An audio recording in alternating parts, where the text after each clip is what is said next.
Before we go further, I want to make a quick comment about shingle racking. Racking is the straight up application of shingles, and although some contractors use this method to install 3-tab shingles and even some laminates, this method is not recommended by GAF for any shingle and is not acceptable for any GAF laminated shingle. Racking often makes color variations more noticeable and can lead to shingle damage.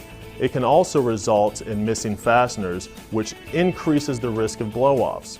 Another problem with racking, especially in cold weather, is that when you bend a shingle to slip it under another, you may damage or break the shingle, and this may not be visible at the time of installation. The first course, after the installation of the starter course, begins with a full shingle laid flush with the starter course at the eave and rake.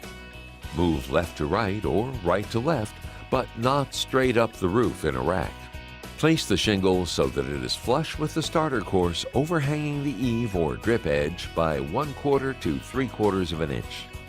Remember, in high wind areas, install a leak barrier along the rakes for added protection, and install starter shingles up the rake.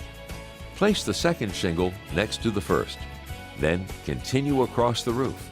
The Timberline series shingles will require 4 nails unless the local code requires 6. Trim 6 inches from the first shingle of the second course. Place the butt of the shingle at the top of the dragon teeth of the underlying shingle. Full shingles are then placed across the roof to complete the course. The third course starts with a shingle that has had 11 inches trimmed from the rake edge. It is placed over the second course with the butt at the top of the sawtooth of the underlying shingle. For the fourth course, trim 17 inches off the shingle.